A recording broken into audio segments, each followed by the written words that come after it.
Bueno, estamos grabando, Nahuel. Ahí está, bienvenidos todos.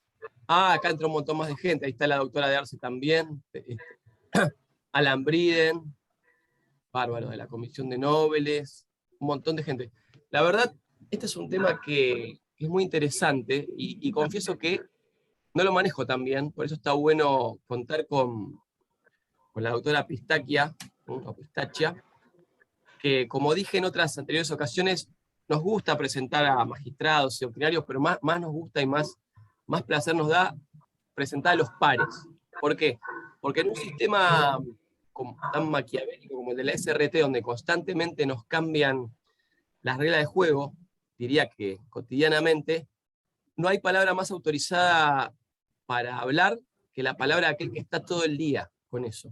Esto es derecho pretoriano, es decir, que se hace el camino al andar como los pretores de la antigua Roma.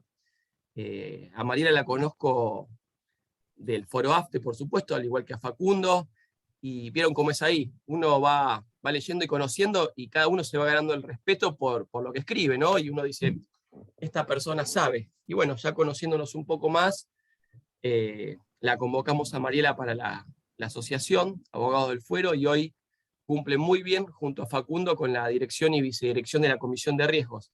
Así que ya sin más preámbulo le dejo la palabra a Facundo, que va a hacer la presentación formal de Mariela, y nos va a ilustrar con el tema de hoy, que está muy bueno y es muy útil para la profesión. Así es. Bueno, muchas gracias, Nahuel, por el saludo, por las palabras. Y bueno, y desde ya muchísimas gracias a todos los colegas que veo que eventualmente se están sumando muy interesados en las propuestas que está haciendo la comisión. Hoy tenemos una propuesta más que interesante, como bien dijo Nahuel, un tema que es muy complejo por la diversidad de cuestiones que hay que abordar. Me consta que son muchos los temas que hay que tratar, inclusive estuve anticipando un poquito viendo el PowerPoint que va a presentar Mariela. Y antes que nada, como es el sistema de prestaciones, el sistema de riesgo de trabajo, y me gustaría aclarar que vamos a volver a la modalidad que estábamos manejando anteriormente. En este caso va a exponer Mariela Pistaquia y después vamos a abrir a preguntas. Mientras tanto, si quieren las pueden ir haciendo, yo las voy a levantar desde el chat y luego se las voy a transmitir. Así que bueno, para no sacar más tiempo a la introducción, teniendo en cuenta que es un tema muy amplio, voy a pasar directamente a presentar a la doctora Mariela Pistaquia, que es abogada de la Universidad Nacional de Rosario, tiene un posgrado en Derecho Tributario en la misma universidad, es socia del estudio Marín Pistaquia y es la vicedirectora de la Comisión de Riesgo de Trabajo, una colega extraordinaria. Realmente me consta, la conocí, como bien dijo Nahuel, hace no mucho tiempo, pero realmente trabajar a su par es muy interesante por el conocimiento que tiene y la capacidad de investigar cada uno de los temas. Así que, Mariela, te cedo la palabra, todo tuyo el auditorio, te escuchamos. Bueno, gracias a todos, gracias Nahuel, gracias Facundo y Clarisa por la generosidad que ustedes tienen siempre conmigo. Y bueno, a todos los colegas que están ahí, espero no aburrirlos. Es un tema así, un poco largo y complejo, traté de hacerlo lo más didáctico posible, así que bueno, espero que se lleven algo, aunque sea de la charla de hoy. Así que cuando vos digas, Facundo, comparto. Compartí PowerPoint, Mariela, tenés que tenerla ya habilitado, a ver.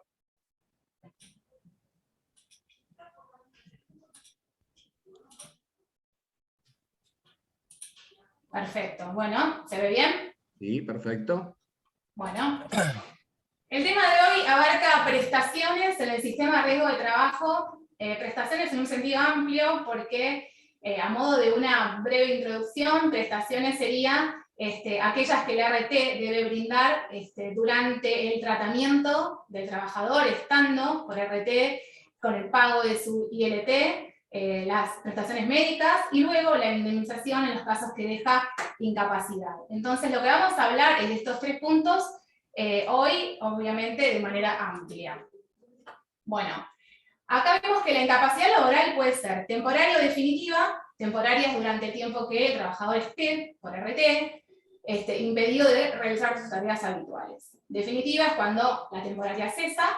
Hay que remarcar, porque si uno lee la ley 24 va a leer la palabra provisionalidad, que ya en realidad no existe. Antes existía el concepto de incapacidad laboral provisoria, hoy ya no está, esto está, como verán ahí en el Power, estipulado de acuerdo a la ley 26 y además al decreto 472 del 2014. Bueno, la incapacidad laboral temporaria o ILT, el trabajador va a cobrar una prestación mensual que equivale a su ingreso base. ¿Qué pasa? No devenga en realidad remuneraciones en este periodo, sino que tiene un concepto indemnizatorio. Los 10 primeros días que el trabajador esté por RT, ya sea por accidente o enfermedad, va a pagar esa prestación el empleador. Después del día 10 hasta el alta, o hasta el cese, o hasta el cese del ILT, mejor dicho, lo va a pagar la RT, pero generalmente siempre se va a cobrar a través del empleador, de la misma manera. Después la RT se lo devuelve. Son cuestiones prácticas que a veces uno se pregunta cómo se efectiviza. Bueno, generalmente es así, a veces paga la RT directamente al trabajador, pero sucede en general cuando está finalizada la relación laboral. La incapacidad laboral, entonces, temporaria, va a cesar por algunas de estas causas. Entonces, puede ser el alta médica, bueno, el inciso quedó con esta apreciación, pero bueno, ya no se aplicaría, dice declaración de incapacidad laboral permanente, porque antes existía la provisoria, transcurso de 2 años desde la primera manifestación invalidante o muerte del trabajador. Acá voy a hacer una aclaración solo del transcurso de los 2 años. Consideremos que ILT tiene un plazo máximo de 2 años y el trabajador va a gozar ese tiempo de la prestación dineraria que debe pagar la RT. No significa que la RT luego no dé prestaciones médicas de esos 2 años. En realidad la prestación médica la debe de por vida. Y por supuesto que si el trabajador tiene un accidente grave y no se recuperó médicamente hablando en los 2 años, debe continuar con prestaciones médicas más allá de esos 2 años. Solo que al cumplirse los 2 años no va a poder gozar de esa prestación dineraria, que equivale vulgarmente a su sueldo, digamos, y de todos modos, ahí sí se podría iniciar por parte de la RT o del trabajador el expediente en superintendencia para determinar incapacidad, aunque no tenga el alta. Y esto es importante porque a veces no se sabe y se espera más tiempo. En realidad el tiempo es muy valioso para alguien que no está cobrando la prestación dineraria mensual. Después, todo el tiempo que el trabajador pueda tener ART, si le dan el alta y reingresa por el mismo motivo, por el mismo siniestro, y vuelve a tener el alta, vuelve a reingresar, todas esas veces que el trabajador reingrese se van a ir contando para sumar en total el plazo máximo de 2 años de ILT. Bueno, las prestaciones en especie que debe brindar la RT son asistenciales, asistencia médica, farmacéutica, ortopedia, rehabilitación, recalificación cuando corresponde, y servicios funerarios. Es importante también tener en cuenta, porque la ley lo dice específicamente, que en caso de que el trabajador no cumpla con algunas de estas cuestiones que marcadas es el inciso 1, 3 y 4, como verán, si no va a la asistencia médica, no hace la rehabilitación o no va a la recalificación, la RT puede no pagar esa prestación dineraria. Pero no es que lo puede hacer solo de motu propio. En realidad, el abandono de tratamiento, que ese es el nombre, se debe realizar un trámite en superintendencia y allí se va a dilucidar si hay o no abandono y si se puede configurar la suspensión de esas prestaciones o no. Porque la RT siempre manda cartas intimando bajo abandono de tratamiento. Bueno, en su caso debería hacerse el trámite en superintendencia si es que hay abandono, ¿no? O sea, no va de por sí. Después, el pago del ILT, estábamos hablando de la prestación que va a cobrar el trabajador durante el tiempo que esté por RT. Perfecto. ¿Cuánto dinero debe cobrar en ese periodo? En realidad debe cobrar lo mismo que estaba cobrando antes del accidente. O sea, no tiene que haber una diferencia. Ese es el principio. Por supuesto que hay algunas cuestiones a tener en cuenta, como ser el SAC, porque lo va a cobrar en realidad proporcionalmente durante todo el tiempo que esté por RT. Después remuneraciones variables, por ejemplo, puede ser comisiones, horas extras. ¿Qué hacemos con los trabajadores que cobran estos rubros? Bueno, se supone que se debiera hacer un promedio de los 6 meses anteriores y que lo debería cobrar, también estando por RT. Después, teniendo en cuenta siempre eso, que no puede ser menor a lo que hubiese cobrado estando en actividad. Eso sería lo más importante. Bueno, perfecto. El trabajador gozó de su ILT, digamos, de su tiempo de RT, cobrando esa prestación mensual, que la paga obviamente la RT. En un momento, obvio que hay que fijar incapacidad en los casos que la haya.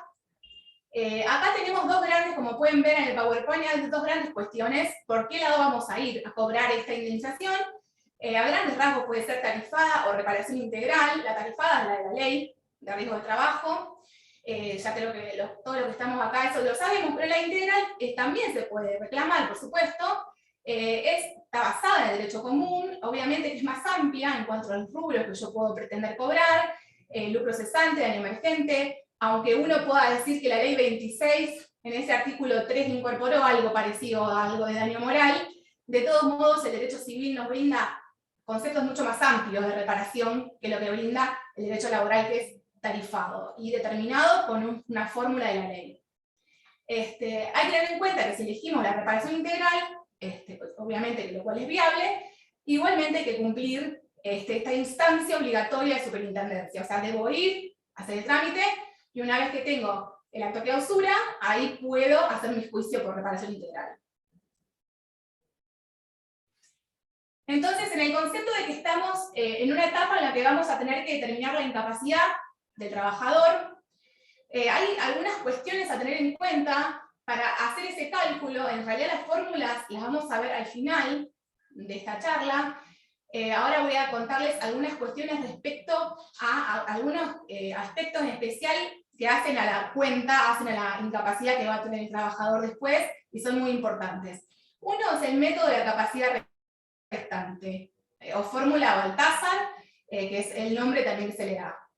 Está autorizado que este método de capacidad restante se pueda realizar en algunos casos. Por ejemplo, preexistencias, o sea, hacer exámenes preocupacionales, al momento del ingreso al trabajo se puede quedar configurado que tiene una incapacidad determinada, entonces obviamente ya tengo un antecedente. O siniestros sucesivos, distintos accidentes de trabajo, o un gran siniestrado. Esas son las tres excepciones que digo, bueno, en estos casos yo voy a usar el método de la capacidad restante. Bien, ahora como verán, ahí gran siniestrado tiene unas cuestiones, una definición bastante larga, porque en realidad no está el concepto en la ley, ni en el baremo. ¿Qué es un gran siniestrado? Es una pregunta que varios nos hacemos.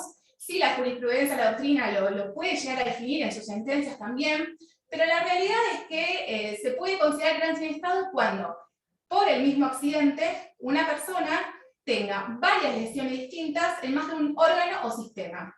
Ahora bien, si la sumatoria la hiciéramos lineal y supera el 100%, ahí deberíamos usar el método de la capacidad restante, en un caso de varias lesiones del mismo accidente. Todos en juicio vemos que esto no suele ser así, y nos pasa a todos, que nos utilizan el método de la capacidad restante cuando la lesión no supera el 100, cuando es una lesión única y lo miden con la capacidad restante. Bueno, en principio eso no está bien y no es lo que dice el baremo. Acá vamos a ver un ejemplo práctico para que se vea un poquito mejor cómo se va a utilizar el método de la capacidad restante. Yo les voy a marcar. Esto es un dictamen donde el trabajador tenía varios accidentes anteriores, ¿no? Acá está el circulito, acá tengo un 5%, 5,25 y 12. Eran casos de superintendencia y este es un caso de juicio. Bueno, ¿cómo va a jugar estas preexistencias a la hora de este dictamen que era por un cuarto accidente, ¿no? Acá vemos. La suma de estos tres, la suma de estos tres da 22,65. Y acá está, preexistencias.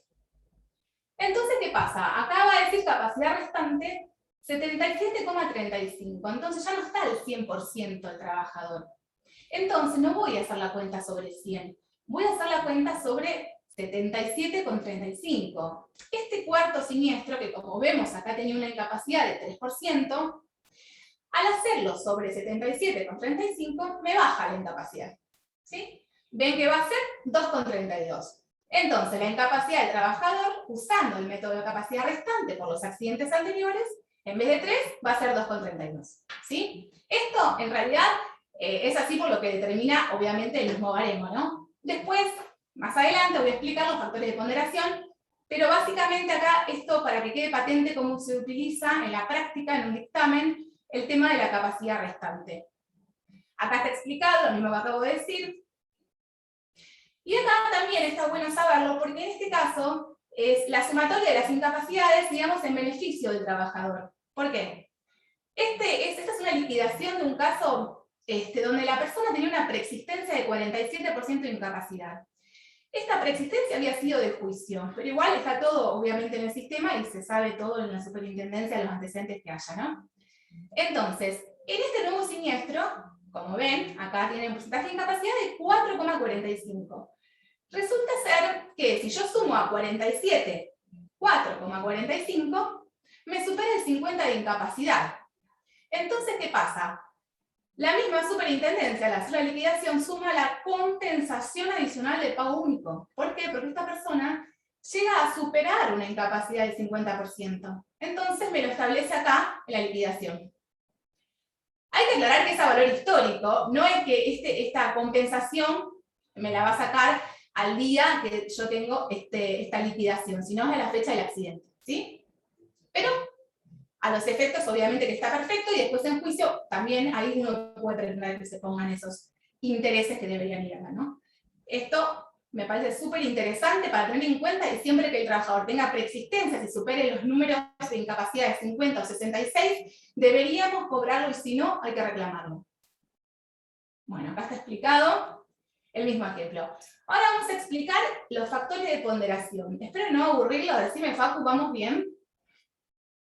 Sí, perfecto, Mariela. Vamos bien, Mariela, esto está bien, lo estás haciendo muy dinámico y con el PowerPoint así visible también es agradable verlo, así que dale para adelante.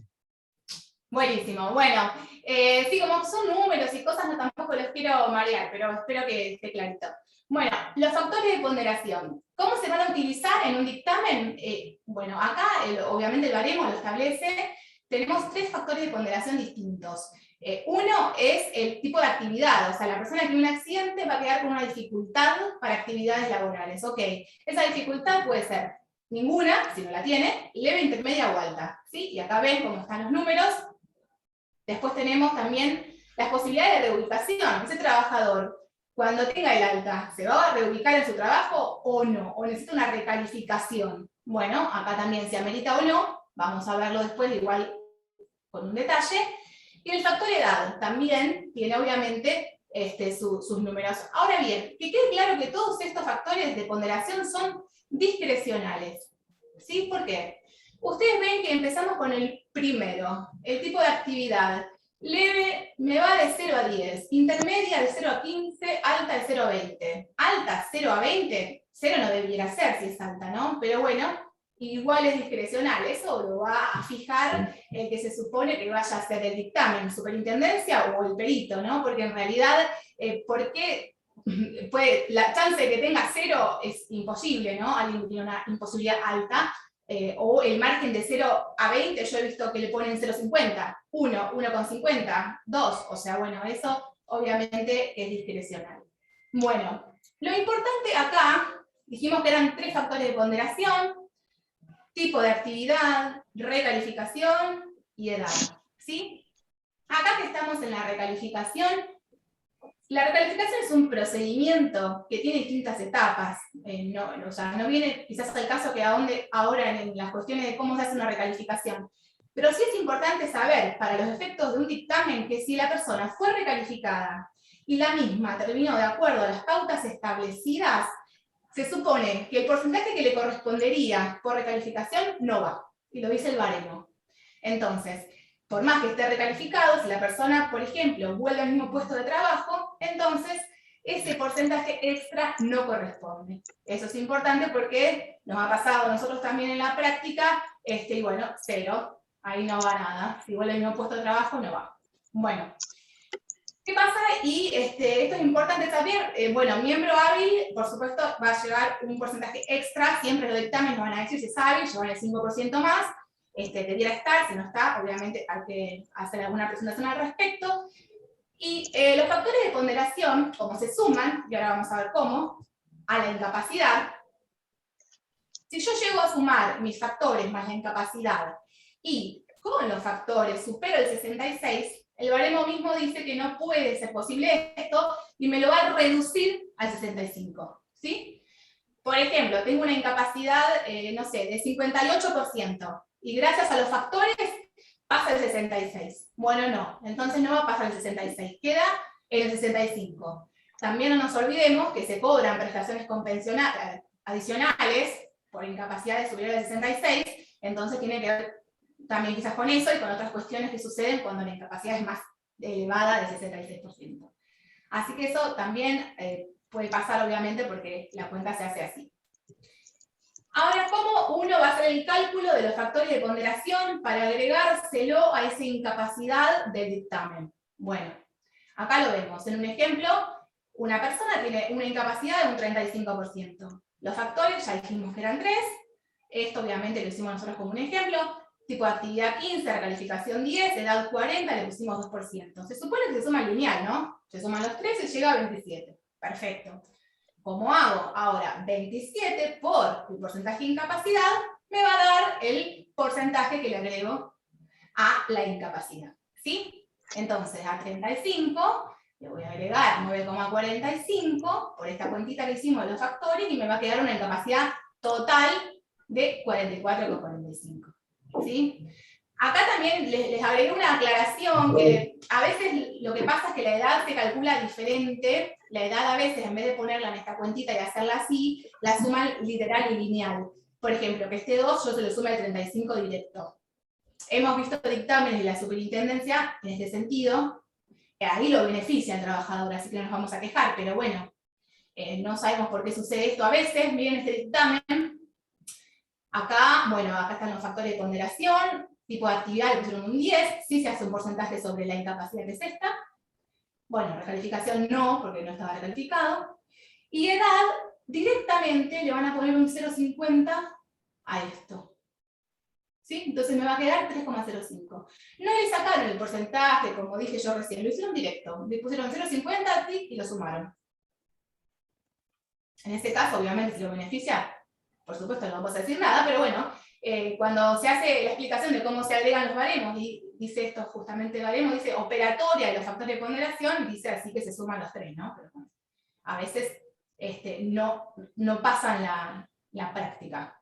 Bueno, entonces, siguiendo con la explicación de aquella persona que tiene que cobrar una indemnización, vamos a ir desglosando cómo es que se llega al monto de esa indemnización, cuánto se cobra y cómo se llega a ese número. Obviamente tenemos lo que se llama el valor ingreso base mensual, IBM, como siempre lo decíamos nosotros, que va a ser obviamente parte del cálculo, ¿no? No nos olvidemos que el sueldo, la edad y la incapacidad son las cosas fundamentales que yo voy a utilizar para la fórmula polinómica. Entonces, ¿cómo saco yo la cuenta de ese valor ingreso base? ¿Sí? Se supone que, bueno, es el salario devengado, ¿sí? No lo percibido, o sea, sin los descuentos, ¿no? Lo devengado por el trabajador, de acuerdo a la reforma que se hizo en la ley 27.348, y bueno, hay que estar acorde a lo que dice la OIT en el convenio número 95, ¿no? Que es todo lo que el trabajador perciba, perdón, devengue. Porque perciba es lo que se queda en su bolsillo, sí. Entonces, ¿qué pasa? Yo tengo que calcular todo lo que sea que el trabajador tenga como salario, ¿sí? Entonces ahí puede haber ciertas discusiones respecto a cuánto y a cómo, ¿no?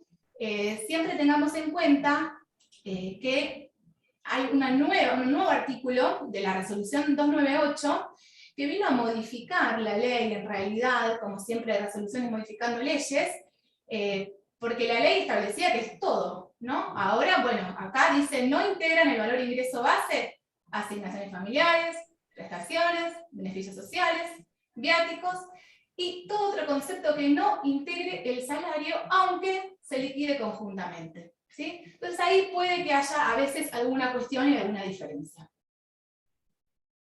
Bien. Volvamos. Teníamos los salarios del trabajador, los 12 sueldos anteriores al accidente, que son sobre los que vamos a hacer la cuenta. Esos salarios se van a actualizar, ¿sí? Con un coeficiente de actualización que se llama RIPTE, ¿está bien? Y luego, una vez que, ahora vamos a explicarles cómo se hace el RIPTE, pero una vez que los tenemos actualizados por RIPTE, después lo dividimos por 12. Es un promedio. Porque antes la ley decía dividido 365 por 30,4. Es casi igual, la diferencia es ínfima. Pero la ley decía eso, y en la reforma de la ley 27 eso no está más. Es un promedio. Sumamos todos los 12, los dividimos ya está. Bueno, esto ya les conté. Bueno, ¿qué es el RIPTE? Es la remuneración imponible promedio de los trabajadores estables. Se utiliza también para cuestiones jubilatorias y para los cálculos de movilidad jubilatoria, además de las cuestiones de accidentes y enfermedades del trabajo. Bueno, ahora que les voy a contar cómo se hace el cálculo del RIPTE, espero que estén despiertos a todo esto, porque esta parte sí es un poco más compleja. Acá tenemos un ejemplo práctico. ¿Cómo calculo yo el RIPTE en un caso cualquiera? Bueno, tenemos una fecha de accidente 28 de 3 de 2017, ¿sí? ¿Qué voy a hacer? Voy a tomar el RIPTE del mes del accidente, ¿sí? ¿De dónde lo voy a sacar, el RIPTE del mes del accidente? Yo les puse ahí un link, que esta es una página que están todas las planillas RIPTE. Así que después, por las dudas, siempre está bueno tenerlo, porque a veces no las encontramos. Bueno, entonces, yo tengo que ir siempre a buscar la fecha del siniestro, la fecha de la primera manifestación invalidante, para ver cuál es la planilla RIPTE que voy a usar, ¿no? Perfecto. Una vez que tengo la planilla RIPTE, actualizo los 12 sueldos anteriores al accidente. 12 o los que haya de antigüedad, puede haber 4, 5, 6, depende de la antigüedad del trabajador, ¿no? Entonces, vamos a buscar la planilla RIPTE, acá tengo una, que es la que vamos a ver en este ejemplo. Esta planilla RIPTE es del 2017, la fecha del accidente era marzo, entonces ¿qué voy a hacer? Voy a tomar esta columna siempre, ¿sí? No va esta de al ladito, va esta. Esta última columna es la que se usa para riesgo del trabajo. Voy a tomar entonces el RIPTE del mes del accidente dividido todos los RIPTEs anteriores, porque voy a ir actualizando con eso todos los sueldos, ¿sí? Como los sueldos que se usan son los 12 anteriores al accidente, es contando desde la fecha del accidente para atrás.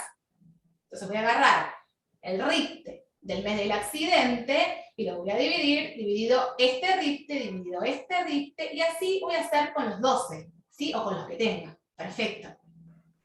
Una vez que hicimos eso, voy a tener un coeficiente de actualización, ¿no? En cada mes. Voy a agarrar cada recibito de sueldo y lo voy a multiplicar por ese coeficiente de actualización. Acá está.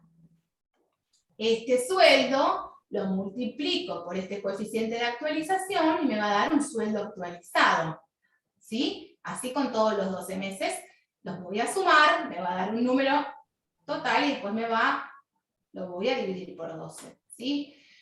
Esto acá vuelvo. No nos olvidemos que todo esto está establecido en el artículo 12 de la ley 24, reformado, ¿no?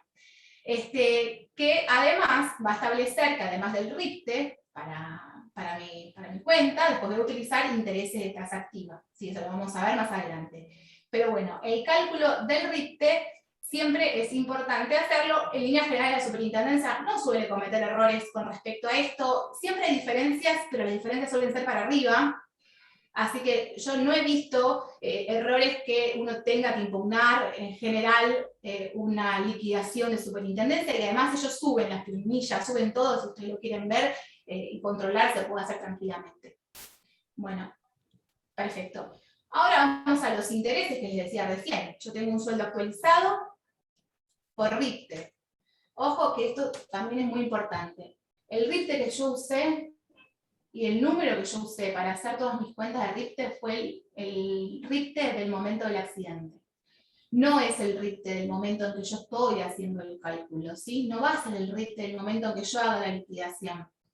Hay varios colegas que plantean esto, porque en realidad, si yo quiero actualizar mi sueldo, lo debería hacer con la fecha, con el RIPTE de la fecha que yo estoy haciendo la liquidación, porque siempre estoy atrasada.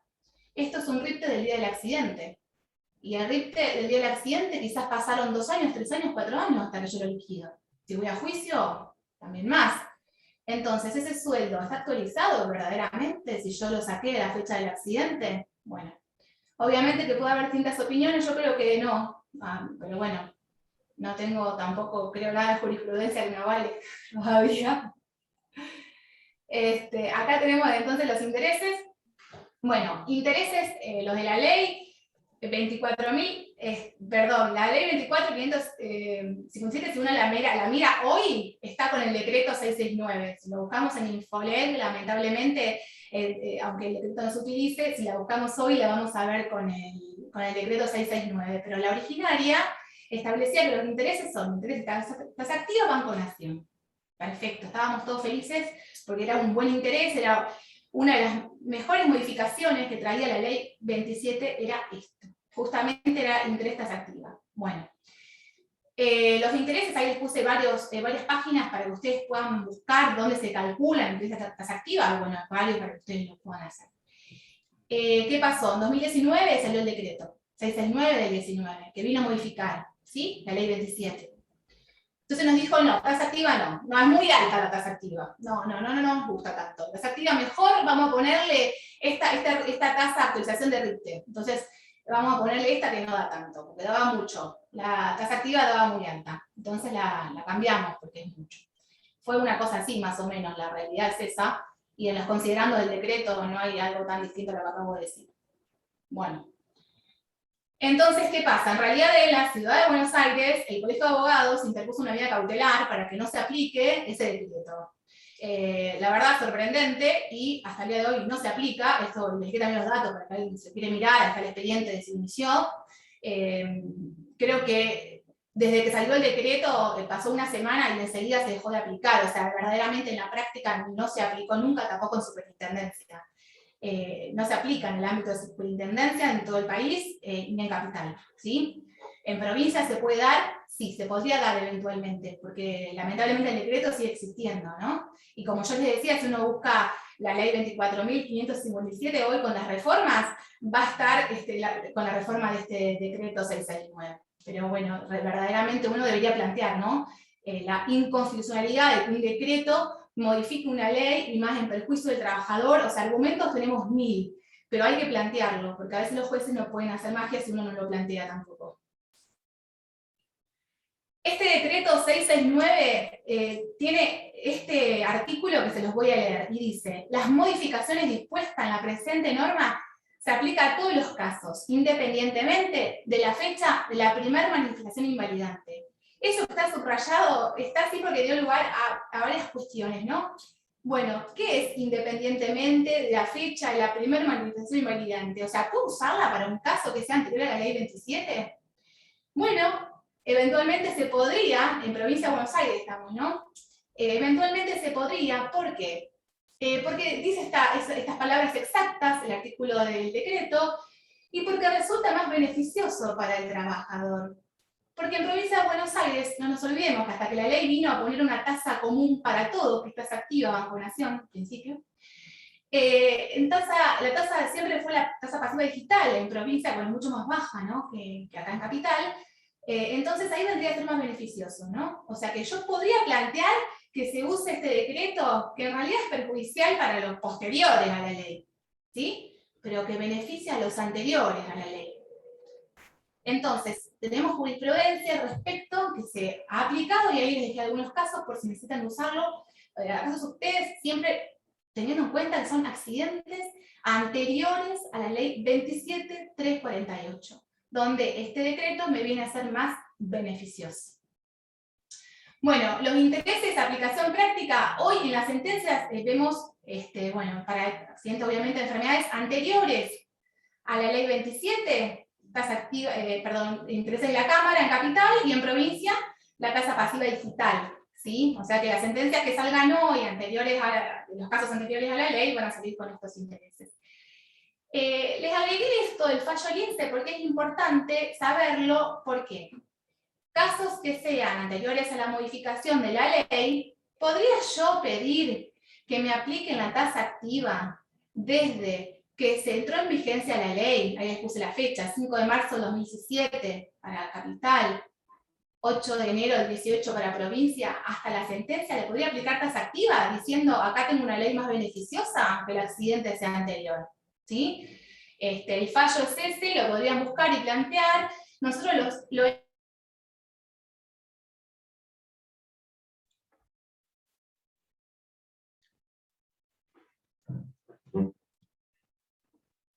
Mariela.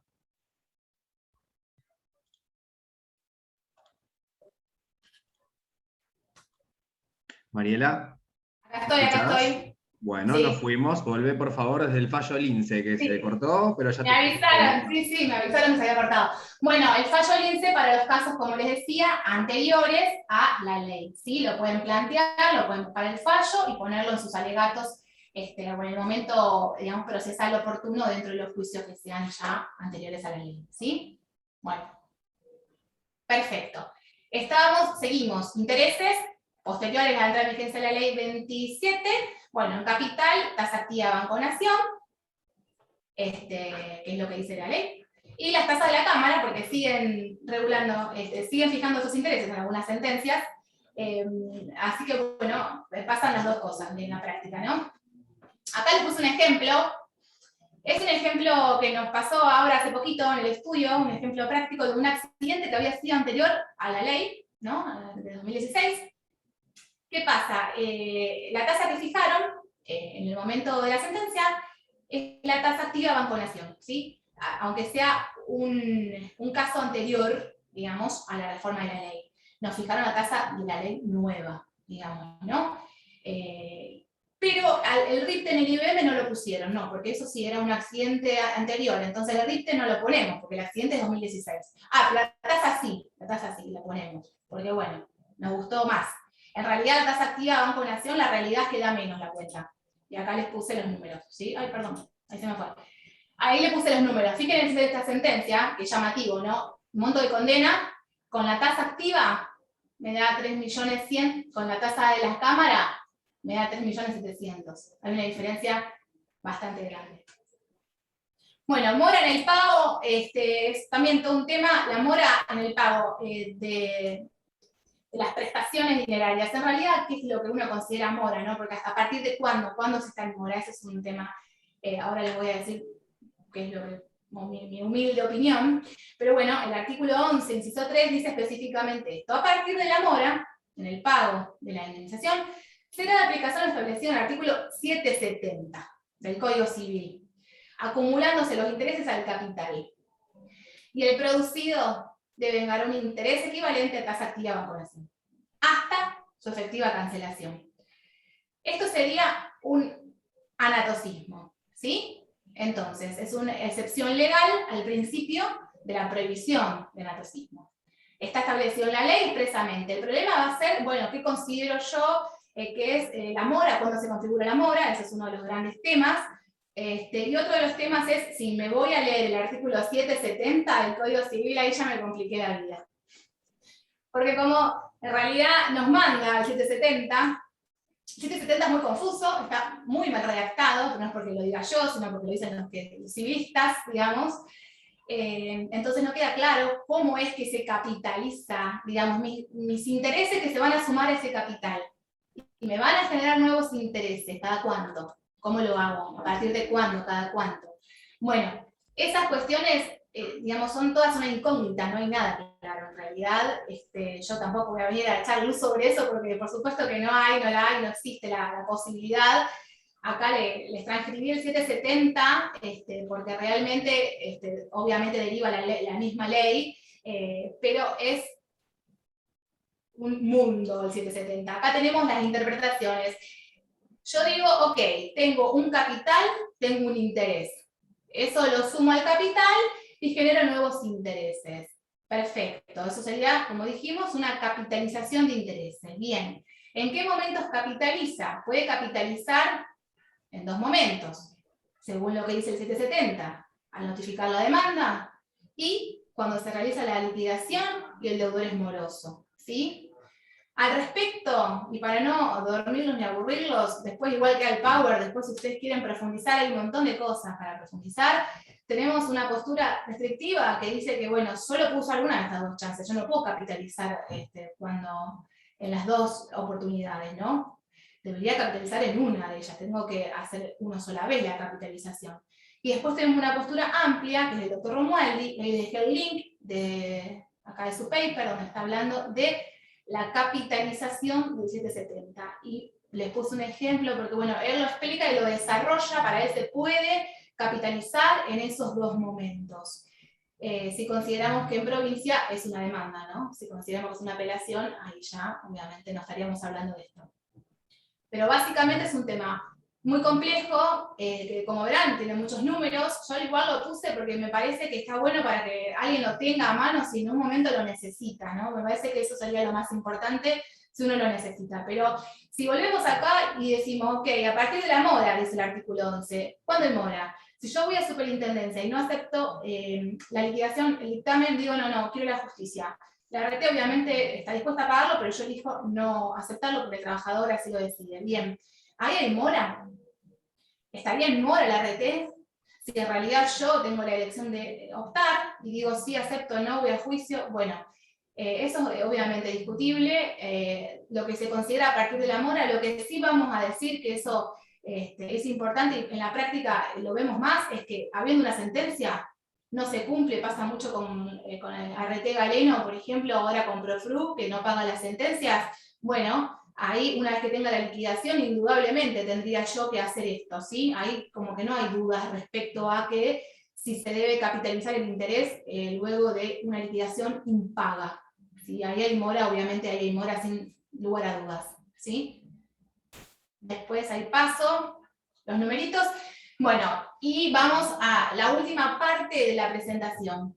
La incapacidad laboral permanente. El trabajador tuvo el alta, no, obviamente cobró su ILT, como ya dijimos, sus prestaciones médicas, esta es la otra prestación que debe brindar la RT, digamos, el pago de la indemnización.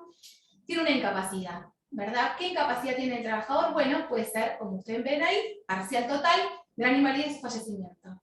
Parcial sería de 0 a 50, ¿sí? Incluido, puede ser de 50 a 66, y después tenemos total, igual o mayor a 66, gran invalidez y fallecimiento. Ahora vamos a desglosar cada uno. La fórmula de la ley básica, digamos, como dije al principio, va a tener que ver con la edad, la incapacidad y obviamente el sueldo, ¿no? Pero acá estamos, 65, que es la edad jubilatoria general, dividido la edad al momento del accidente, ¿sí? O la primer manifestación invalidante, por el valor mensual del ingreso base más el RIPTE, como ya dijimos que se va a sumar al sueldo, por 53 por la incapacidad dividido 100. ¿Sí? Esta es la fórmula de la ley. Sobre esta fórmula no hay discusiones, en líneas generales esto no tiene ningún tipo de distintas interpretaciones. Acá le vamos a sumar el 20% del artículo 3 de la ley 26773, en los casos de accidentes en ocasión, ¿sí? No va en los casos de accidentes en itinerario. También al respecto hay mucho, pero bueno, de hecho ya está zanjada la cuestión, no va. Bueno, después el cálculo de esta fórmula no debe ser menor al piso mínimo del decreto 1694, actualizado por RIPTE, ¿sí? ¿Qué es ese piso mínimo? Bueno, este piso mínimo se va actualizando cada 6 meses, y ahí le puse también un link donde lo pueden buscar, porque a veces tampoco es fácil encontrar algunos, ¿no? Entonces, vamos a buscar siempre el piso mínimo, y vamos a ver si la cuenta de la fórmula esta me da más con los datos que yo tengo del trabajador, o me da más usando el piso mínimo. Entonces voy a utilizar la que me dé más elevada, ¿sí? Ahora, ¿cómo se calcula ese piso mínimo? Voy a buscar el piso mínimo, obviamente en el momento del accidente, a través de esta página, por ejemplo, y se calcula directamente. Hago el porcentaje de incapacidad, por ejemplo, le da un 15 de incapacidad, por el piso mínimo. Lo que me dé ahí, el número que me dé ahí, es el que yo tengo que controlar que no me dé menos la fórmula que yo haga, ¿sí? También lo van a ver en las liquidaciones de superintendencia que dice piso mínimo y lo ponen también, ¿sí? Bueno, el RIPTE obviamente, ya lo dijimos, como fue, digamos, introducido con la ley 27, iría a los casos posteriores a la ley. A los anteriores no iría. Bueno, acá estamos también en los casos de incapacidad mayor de 50 y menor de 66. La fórmula es la misma que la de antes, ¿sí? La misma fórmula donde vamos a incorporar lo mismo, edad, sueldo, incapacidad, ¿sí? Acá también vamos a controlarlo el piso mínimo, y acá vamos a tener un extra, ¿sí? Esto es importante porque vamos a tener una compensación adicional de pago único, que está en la ley 24, en el artículo 11. Esa compensación adicional de pago único también la vamos a obtener a través de esta página que yo le dejé acá, también se puede ver, ¿sí? ¿Y qué pasa? Yo voy a hacer mi cuenta de este 20% que hay que cobrar, si es un accidente en ocasión, incluyendo esta compensación adicional. O sea, voy a hacer mi cuentita con esto, me va a dar un número, voy a agarrar la compensación adicional, dependiendo de lo que establezca, obviamente, los montos de la fecha del accidente, y sobre estos dos números sumados voy a hacer el 20%, no lo voy a hacer sobre esto solamente. ¿Está bien? Bueno, ahí estamos, y después ahí sí cambia la fórmula. Mayor al 66%. ¿Cómo se hace el cálculo? Se supone, y digo se supone, ahora les cuento por qué, que acá no va la incapacidad, ¿sí? Artículo 15, inciso 2 de la ley 24.557, que obviamente era muy distinta a lo que es hoy, y si uno la lee es un lío, habla de renta vitalicia, habla de cosas que ya no existen, pero bueno, sigue estando ahí, ese artículo de la ley, aún está, y básicamente dice que la cuenta se hace así: edad, o sea, 65 dividido la edad, por el ingreso del base por 53, ¿sí? Y acá no pondríamos la incapacidad. Recibí una sentencia hace unos días donde tenía unos 80% de incapacidad el cliente y no hicieron así la cuenta. La hicieron de la otra manera y obviamente me da menos. Y supuestamente la excusa es que el artículo 15, que la renta que ya no existe, que no, que entonces yo digo que eso es el 14. Ah, pero es más perjudicial, pero para mí es así. Bueno, obviamente que vamos a tener que apelar, un accidente de 2016, recién ahora tengo sentencia y ahora vamos a tener que apelar. Bueno, entonces, en teoría la cuenta se hace de esta manera, interpretaciones puede haber 1000, como siempre el derecho nos sorprende, los jueces nos sorprenden, mejor dicho. Y entonces después a esto, por supuesto, le voy a agregar una compensación adicional de pago único para los más del 66%, como lo agregué en el caso anterior, para las incapacidades de más de 50, y sobre la suma ahí voy a sacar el 20%, ¿sí? Bueno, esta aclaración es porque las compensaciones adicionales de pago único, que creo lo dije al principio, en superintendencia no reciben intereses, se calculan las fechas históricas, y en juicio sí, en juicio todo recibe interés, ahí creo que no hay mucha discusión. Bueno, ¿qué es gran invalidez? Es el otro punto. Gran invalidez es aquella persona que tenga una incapacidad total, más del 66%, pero que además tenga una cuestión específica, que necesite la asistencia de otra persona para los actos elementales de la vida, ¿sí? Y esto obviamente no se da en todos los casos. Ahí, en los casos que haya, por ejemplo, asistencia a un enfermero, es un ejemplo que se me ocurre para decir, bueno, ¿cuándo? ¿Cómo se traduce a la realidad? Bueno, una persona que necesite una asistencia de un enfermero porque no puede valerse por sí mismo. Bueno, en esos casos, además de todas las indemnizaciones que va a recibir, que anteriormente les conté, también va a recibir una prestación adicional mensual, que se va actualizando cada 3 meses, y acá está, por ejemplo, la del mes de septiembre del 2021. Son 60.000 pesos más que le van a ir, obviamente, y que por supuesto una persona que necesite de asistencia, se tiene en cuenta que tiene que tener, ¿sí?, los medios para solventar esa asistencia, ¿no? Tiene que ver con eso. Los casos de fallecimiento, bueno, acá está el mismo cálculo que para las incapacidades mayores a 66 que les conté recién, no iría, ¿sí?, la incapacidad. Acá sí, no, creo que acá no hay ninguna discusión, espero nunca tener ninguna discusión respecto a cómo se hace la cuenta, porque obviamente fallecimiento no va a la incapacidad en la fórmula, y todas las mismas cuestiones que les conté antes también se aplicarían acá, ¿sí? No puede ser inferior al piso mínimo, la compensación de pago único, más del 66%, el 20% más, si es en ocasión, y siempre considerando que el RIPTE va a ir sin un accidente posterior a la ley. Ahora, perfecto, hay un fallecimiento, ¿quiénes cobran? Es una de las grandes cuestiones, ¿no? Cobran los derechohabientes. ¿Quiénes son derechohabientes? ¿Son los herederos? No, no son los herederos los derechohabientes, tienen un error de apreciación muy común. Los derechohabientes están establecidos específicamente en la ley, ¿sí? Y además hay un agregado de este decreto, que verán 410 del 2001, donde amplía el panorama de personas que pueden llegar a cobrar. Acá están. ¿Quiénes son entonces los derechohabientes? Viudo, viuda, conviviente, hijos. ¿Hijos cuándo? ¿Hasta qué edad? Bueno, hasta los 21 en principio, ¿sí? Hasta los 21, siempre. Después, entre los 21 y los 25 años, cuando esos chicos estudien en algún curso, universidad y demás, que sea oficialmente reconocido, ¿sí? Y tienen que presentar una constancia, un certificado de estudios. Ahí se podría extender de 21 a 25, ¿sí? Y después los padres concurren, ambos en partes iguales, si alguno de ellos no está, cobra la totalidad del estudio. ¿Qué pasa cuando no hay ninguna de estas personas, no? Ninguna de estas personas está, entonces, ¿qué puede pasar? Ahora, este decreto 4010 del 2001 establece que parientes por consanguinidad en líneas descendentes, sin límite, por consanguinidad en línea ascendente, también sin límites, y por consanguinidad, primera línea colateral de tercer grado. ¿Cuándo? ¿En qué condiciones? Porque esto no es lisellano, tiene condiciones también, hasta los 21, ¿sí? O entre 21 y 25, si es que cursan estudios oficiales. Perfecto, pero además tiene un agregado. Deben estar a cargo, estas personas deben haber estado a cargo del fallecido, a cargo económicamente del fallecido, ¿no? Entonces, que su fallecimiento les cause obviamente un perjuicio económico que no se puedan solventar y que lo puedan demostrar. Hay que hacer una sumaria en todo caso para poder acreditar esta situación. Bueno, y listo. Y ya estamos, ya no los duermo más. Bueno, Mariela, muchísimas gracias, muy claro.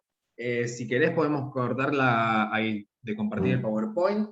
Tengo algunas preguntas acá y seguramente a medida que vayas respondiendo surgirán algunas más. Así que bueno, vamos a empezar. Algunas preguntas. La doctora Isabel Hernández hizo varias preguntas, la doctora, así que vamos a ver si podemos ir respondiendo una por una. Si el perito médico no determina ni menciona factores en el porcentaje de incapacidad dictaminado, ni en la pericia ni en todas las contestaciones de las impugnaciones, ¿cómo sería en ese caso? Creo que esto es más una cuestión procesal. Hay que impugnarlo y siempre hay que impugnarlo, siempre, porque deben está en el baremo, no existe la chance de que no esté, o sea, digo, uno se puede encontrar con un montón de cosas, como yo decía, a veces las cosas no son como uno lo muestra ahí, y lamentablemente no son así, y hay cosas que a uno obviamente le sorprenden, pero bueno, hay que impugnarlo. Sí. Sí, inclusive acá la doctora dice que en las contestaciones de las impugnaciones pareciera ser que tampoco lo contempla. Yo inclusive analizaría pedir la nulidad, en todo caso de la pericia también, si aún así no lo incluye. No sé si es muy fácil que un juez te lo dé. Mira, pasa de todo.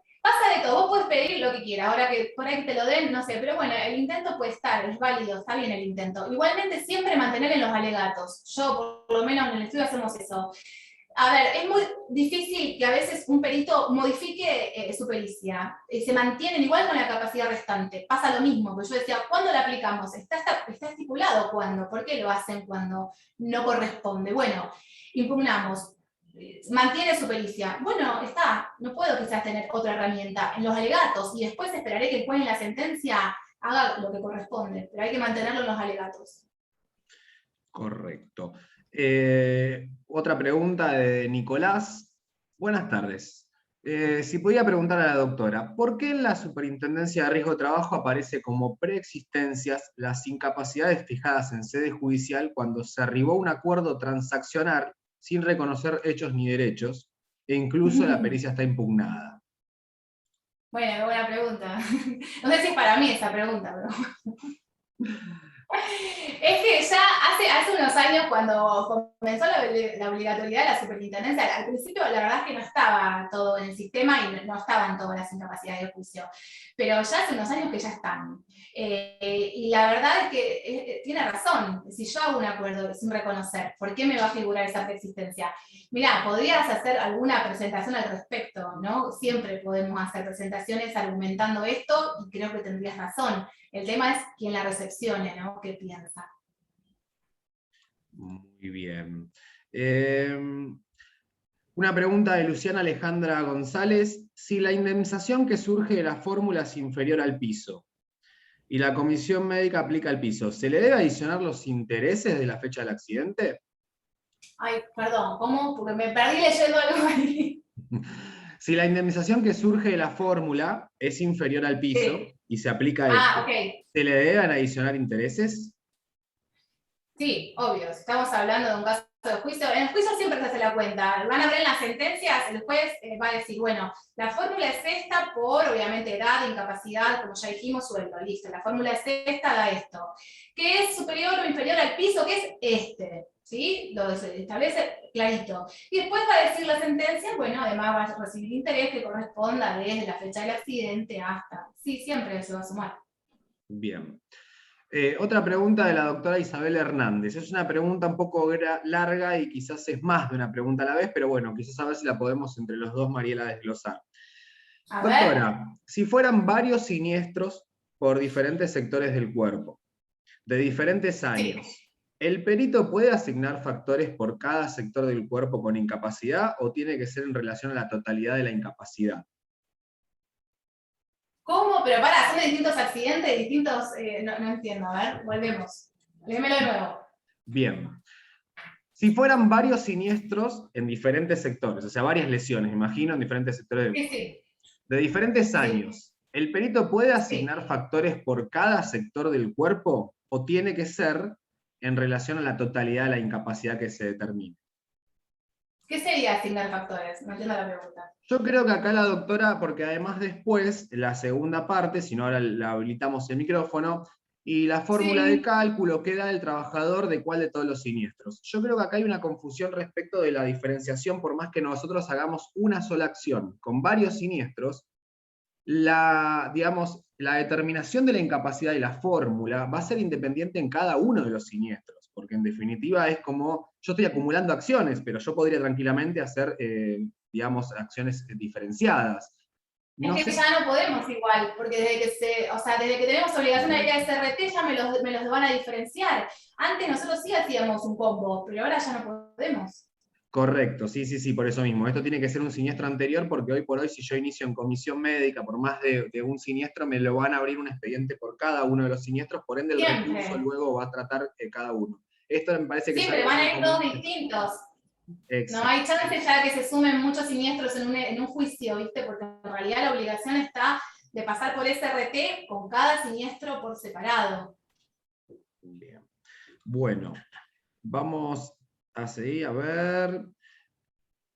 La misma colega, ¿puede recomendar una página web para calcular fácil y rápido los intereses de las diferentes fórmulas? No sé Está si todo en el Power, están todos los links. Bien. Todos los links de todas las, hasta está la que no queremos usar nunca, que es la de la ley 669, perdón, el decreto 669, les puse el link de la Superintendencia de Seguro de la Nación, están todos los links ahí. Perfecto. El PowerPoint, recordamos, ya igualmente lo puse, va a estar compartido en los comentarios del video cuando se suba en la fanpage, en el canal de YouTube de AFTE. Así que ahí van a tener para descargar el PowerPoint que proporcionó la doctora Pistacchia. A ver, vamos a pasar a una pregunta de la doctora Natalia Merkel. Con relación a las prestaciones dinerarias y médicas de la ILT. Si la ART rechaza el siniestro, el trabajador se opera en forma particular y llega hasta la licencia por enfermedad inculpable sin goce de sueldo. Y luego la comisión médica reconoce el siniestro y la ART paga la indemnización. ¿Podemos igualmente reclamar en la justicia salarios y reintegro de los gastos médicos o quedarían dentro del 20% de la 26773? El 20% en realidad no tendría que ver con esto, pero la pregunta es muy buena en realidad porque ha pasado eso. Y también pasa cuando el empleador paga el sueldo en ese momento. Por ejemplo, el empleador tiene acción para reclamar lo de la RT. Bueno, sí. A las dos cuestiones, sí. En teoría y en principio. Después, bueno, como siempre decimos, ¿viste? Uno lo puede plantear si tiene argumentos y lo basa en lo que dice la ley, bueno, por supuesto que lo tiene que hacer como corresponde, pero bueno, después dependeremos de quien decida. Pero sí, incluso lo he visto que empleadores que han pagado licencias, después, o sea, administrativamente, se lo reclaman a la RT y dicen, mira, esto lo tendrías que haber pagado vos, porque este señor al final sí tuvo un accidente de trabajo. Bien. A ver si tengo, perdón, pero estoy leyendo ahora en tiempo real porque no llegué a desglosar las preguntas.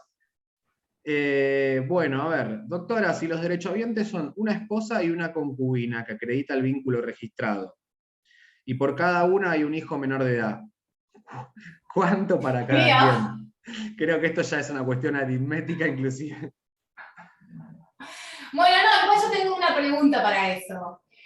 O sea, ¿el listado de derechohabientes es excluyente o es concurrente? ¿Concurren o excluyen?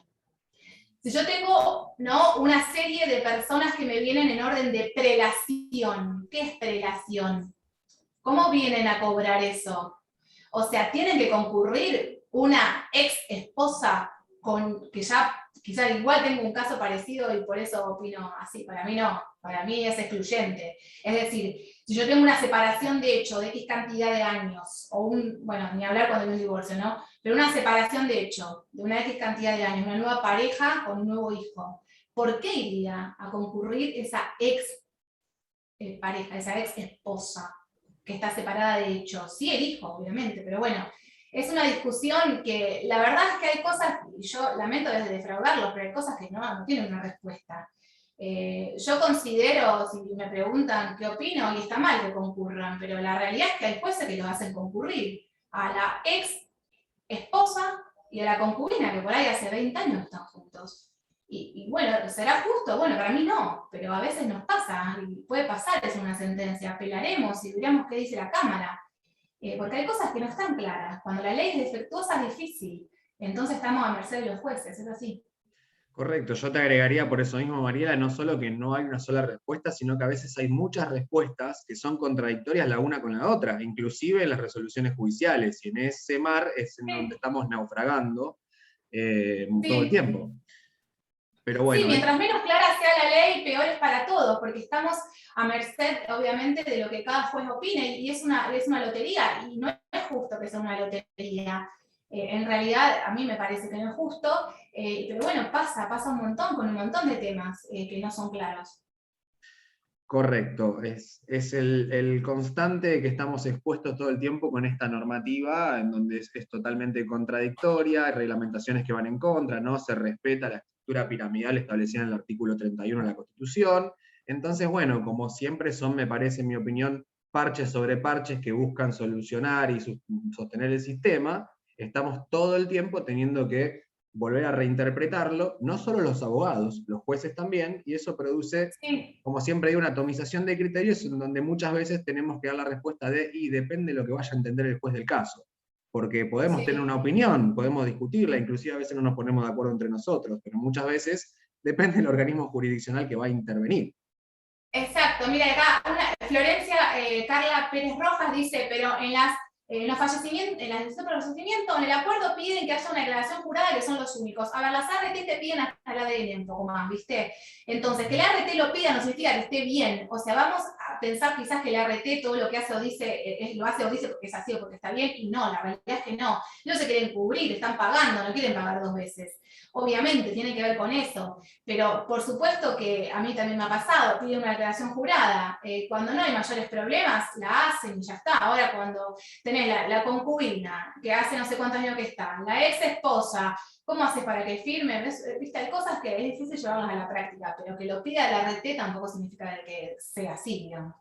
Estoy totalmente de acuerdo, Mariela, pero igualmente acá permitime hacer una aclaración. Lamentablemente la Superintendencia de Riesgos, a través de la Resolución 20, pareciera ser que le da validez a las actuaciones en la índole, en el espacio privado de las ART, porque, digamos, le da cierta discrecionalidad de que la revisión médica sea realizada en el sede de la ART, cuando en realidad debería de hacerse directamente en la comisión médica. Entonces, Bien, pero eso también existía antes de la resolución 20. El preacuerdo y la audiencia preacuerdo existe desde que tenemos esta reforma de la ley, digamos, no es que es nuevo, que está desde ahora. Es correcto, lo que pasa es que ahora es como que se institucionalizó en el sentido de decir mejor vayan todos a la RT y luego vengan acá con un acuerdo, o si no directamente mi función es prácticamente que no tiene más sentido. Veo una... Mirá, acá estoy leyendo algo de fallecimiento, también me parece que el tema es candente. Claro, ¿qué pasa con superintendencia en los fallecimientos? Porque también me toca, porque me ha pasado, nosotros los abogados de los derechohabientes no podemos iniciar los casos mortales. Tenemos vedado el acceso a iniciar un expediente de fallecimiento en superintendencia. Eso está mal, estamos atados de manos. ¿Por qué? Porque si la ART no se pone en contacto con nosotros para hacer un preacuerdo que encima puede nunca homologar en superintendencia, no podemos hacer nada. O sea, yo te digo, he tratado, y hay casos donde, viste, le buscas la vuelta. Yo mando también a veces mail ayuda, te responden copy-pego siempre lo mismo, entonces tenés que mandar 25 mail para que te respondan uno, más o menos con lo que preguntaste. Pero es muy complejo el tema de los fallecimientos, me parece sumamente injusto, porque estamos hablando del resultado más grave que puede tener un trabajador en un accidente. El más grave de todos, falleció. Y los abogados de la familia del derechohabiente no puede iniciar el trámite en superintendencia. Entonces, ¿cómo accedo a cobrar la indemnización? ¿Cómo lo materializo a eso? Tengo que perseguir al abogado del ART, mandarle 250 mails para que por ahí me responda uno en 6 meses y estar robándole porque necesito que la gente cobre. ¿Cómo hago? Porque no puedo iniciar yo el expediente. La realidad es esta, y les voy a decir, después de muchos mails con ayuda SRT, se supone que si la ART no se contacta con nosotros para que le brindemos la documentación, podríamos generar a través del mail de ayuda un expediente para que investiguen qué pasa y por qué no se ponen en contacto. ¿Sí? Así que pueden hacer eso, mandar un mail de ayuda y ver si la ART reacciona. Igual hay que hacer un supuesto preacuerdo y después presentarlo en superintendencia. Es muy complicado el tema, y no los quiero aburrir, pero también en AFTE se ha dado mucha esta discusión, y yo he tenido que hacer un montón de cosas al respecto, así que si alguien tiene alguna cosa específica, después lo puede preguntar ahí y lo contestamos, pero bueno, es muy complejo y injusto. Totalmente. Bueno, Mariela, creo que se han terminado las preguntas. No sé si está Clarisa de Arce ahí presente, si quiere agregar algo antes de finalizar, o si algún colega tiene alguna intención de hacer alguna pregunta más. Desde ya estamos, no sé, Clarisa, si querés agregar algo. ¿Qué tal? Buenas tardes a todos. Hola, Bueno, Clarisa. Mariela, te felicito como siempre, porque además de tu alta solvencia teórica, que siempre la destaco, me encantan tus respuestas de yo tengo un caso así, y la solución que fuiste vos misma dándole y que con toda tu generosidad se la trasladás a los colegas. La verdad, como dijo Nahuel al principio, re importante que también que se hable desde la experiencia de todos los problemas que cotidianamente se nos plantean, como justamente este que está en la cresta de la ola, que es el de los fallecimientos y todo esto que pasa, ¿no? Además de felicitarte, yo vi pasar una pregunta y me interesa hacer una acotación de un tema que la verdad que poco se habla, es el de las prestaciones médicas. Alguien preguntó si podían ser compensadas en dinero. Entonces quería comentar que con Facundo hicimos históricamente varios planteos, lo hacíamos siempre en realidad, entonces antes de la reforma legal.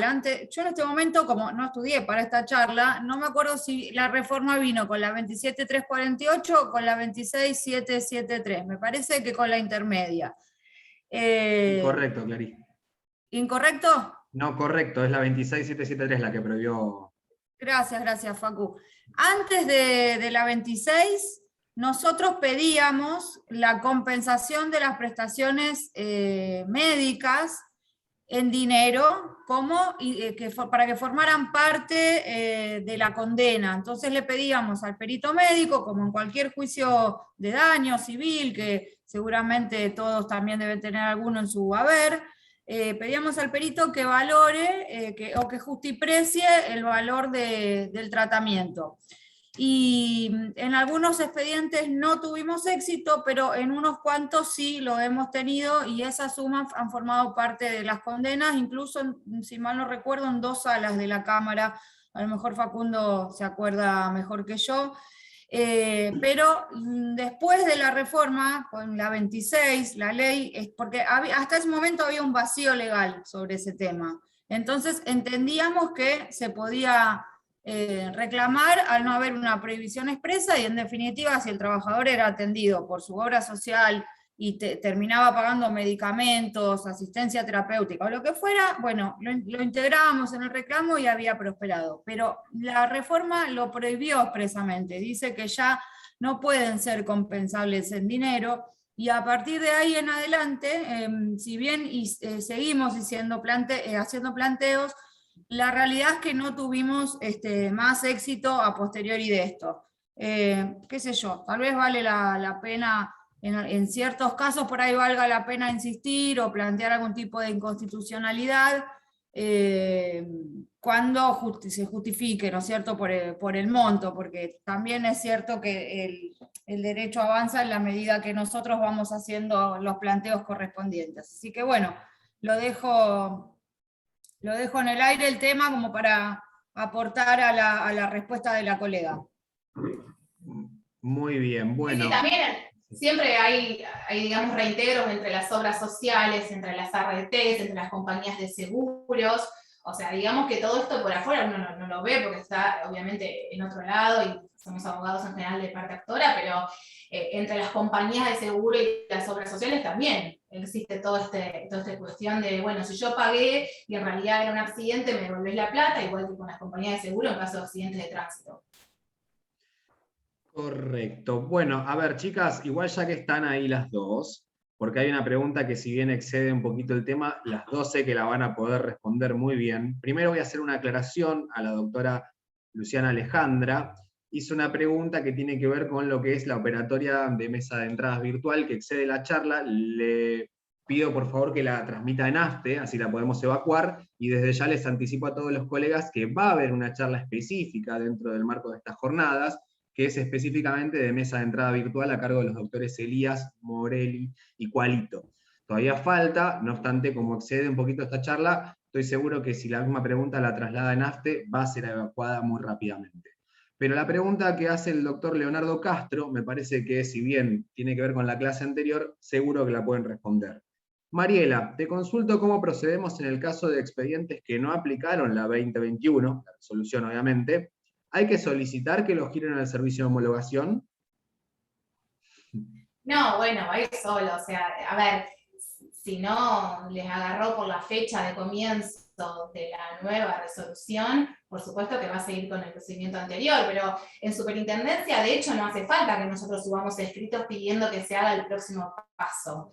O sea, si uno quiere hacer un pronto despacho porque está demorado, por supuesto que es lo que hacemos, creo que todos los días, ¿no? Pero no es que uno tenga que pedir qué tal, porque si no lo pedís no se hace. Se supone que eso va solo. Yo tuve la audiencia médica, fue anterior a la 2021. Después solo va a llegar el dictamen, solo luego va a llegar la cita a la audiencia de homologación. Por supuesto que en el medio puedo, obviamente, instar un pronto despacho o algo así, pero no es que lo tengo que pedir. Exactamente, y si no llega en el plazo establecido máximo, Juicio. la habilitación de instancia judicial, por supuesto. Bueno, Mariela, te felicito, la verdad muy claro, ya se han agotado todas las preguntas y veo acá que hay muchísimos saludos de todos los colegas, así que desde ya antes de cederte la palabra para que te despidas de todos los colegas que siguen sumando, la verdad muy contento por la convocatoria que tenemos. Quiero recomendarles a todos que se sumen a la próxima charla, que si bien por ser más amplia no va a estar dentro de lo que es la comisión, sino directamente de la asociación, la va a moderar Nahuel Altieri, y va a estar a cargo del doctor Mariano Natale, de la ley 15.057 de procedimiento laboral de la provincia de Buenos Aires. Como les dije, es el 30 de septiembre. La contraseña y el ID es exactamente el mismo para todas las reuniones, así que no se la pierdan porque va a estar más que interesante. Me consta que formó parte el doctor Natale de la comisión que hizo el anteproyecto, así que qué mayor autoridad para hablar de esta nueva ley procedimental que el doctor. Así que Mariela, desde ya muchísimas gracias, excelente. Te cedo la palabra para que te despidas de todos los colegas que están presentes, y bueno, nos vemos las próximas. Muchas gracias. Bueno, gracias. ¿Qué les puedo decir? Espero que les haya sido de utilidad, que no los haya aburrido. Había mucha cuestión de números, va a quedar el PowerPoint con, bueno, las explicaciones, pero lo más importante es que les pueda servir, y cualquier cosa, bueno, ya saben, estamos todos siempre ahí en AFTE respondiendo y disponibles. Muchas gracias por su tiempo, porque es importante y valioso, y lo han compartido con nosotros. Es un orgullo para mí estar acá con ustedes. Gracias a las chicas acá del estudio, a Maricel, a Clara y a Florencia, que me ayudaron con el PowerPoint y que están siempre al pie del cañón conmigo. Así que gracias. Bueno, gracias a vos, Facu, pará. A vos, a Clarisa, Nahuel. Gracias a todos. Al contrario, gracias a vos, Mariela, gracias a todos los colegas que se siguen sumando, la verdad, muchísimas gracias, nos vemos la próxima y que termine muy bien el día. Hasta luego a todos.